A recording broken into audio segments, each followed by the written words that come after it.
Graduate ఉప ఎన్నికలో BRS నేతలు విచ్చలవిడిగా డబ్బులు పంపిణీ చేశారని ఆరోపించారు బీజేపీ నేతలు. బీఆర్ఎస్ పార్టీ గుర్తింపును రద్దు చేయాలని సీఈఓ వికాస్ రాజ్కు ఫిర్యాదు చేశారు. రాష్ట్ర ప్రభుత్వం ఫోన్ ట్యాపింగ్ కేసును ఈడీ, సీబీఐకి అప్పగిస్తే వాస్తవాలు బయటకు వస్తాయన్నారు కమలం పార్టీ నేతలు.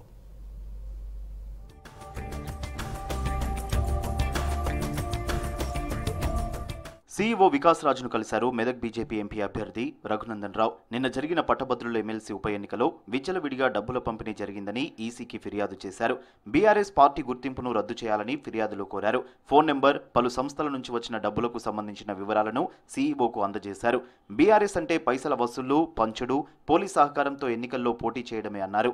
స్టేట్ ఎన్నికల కమిషన్ నుంచి సరైన స్పందన రాకపోతే ఢిల్లీకి వెళ్లి ఫిర్యాదు చేస్తామన్నారు Raghunandan Rao. BRS party maintain చేస్తున్నటువంటి అకౌంట్లు, ఇన్కమ్ ట్యాక్స్ నుంచి ఎగ్జంప్షన్ పొందినటువంటి పాన్ నెంబర్లు, ఇతరత్ర పూర్తి డీటెయిల్స్ని ఎన్నికల సంఘం అధికారులకు అందజేయడంతో పాటు ఎన్నికలలో డబ్బు పంచి ఓటర్లను ప్రలోభపెట్టాలనేటువంటి టీఆర్ఎస్ పార్టీ యొక్క ఆలోచన విధానమే భారత ప్రజాస్వామ్యానికి చేటు కలిగిస్తుంది. కాబట్టి చేసిన మంచి పనులు చెప్పుకోవడానికి ఏం లేక ఎంతసేపు డబ్బుల మీద మాత్రమే ఆధారపడి డబ్బులు పంచి ఓట్లు కొనుగోలు చేయాలనేటువంటి ఈ దుర్మార్గమైనటువంటి ఆలోచనకి పాల్పడుతున్నటువంటి టీఆర్ఎస్ ఎలియాస్ బీఆర్ఎస్ పార్టీ, దాని నాయకుడు చంద్రశేఖరరావు గారు వాళ్ళ ఎమ్మెల్యేలని అందరినీ ఆ పార్టీ గుర్తింపునే రద్దు చేయాలనేది భారతీయ జనతా పార్టీ నాయకుడిగా నేను ప్రజల ముందు ఉంచుతున్నటువంటి విషయం.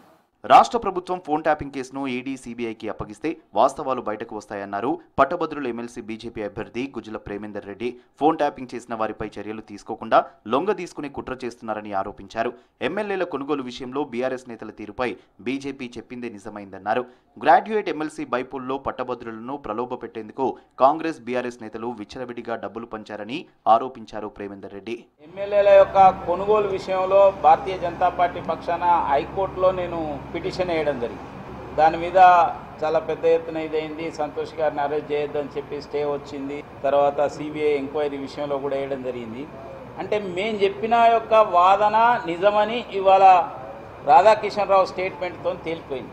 ఆ రోజు బీఆర్ఎస్ నాయకులు ఏమన్నారంటే లేదు వీళ్ళే అంతా ఎమ్మెల్యేలను కొనుగోలు అంటే ఇవాళ స్పష్టమైపోయింది. మేము ఏదైతే చెప్పినామో అది సత్యం. బీఆర్ఎస్ పార్టీ అనేది అది అబద్ధాల పుట్ట, అన్యాయం. బీజేపీ రాష్ట్ర కార్యవర్గ సభ్యుడు సురేష్ రెడ్డిని మానేరు పరివాహక గ్రామ ప్రజలు, నాయకులు శాలువాతో సన్మానించారు.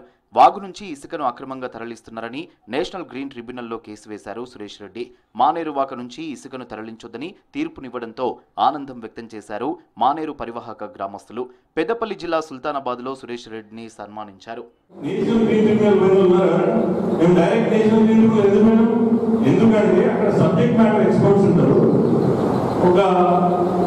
రెప్యుటేషన్ గల రిటైర్డ్ జడ్జిని జడ్జిగా పెడతారు.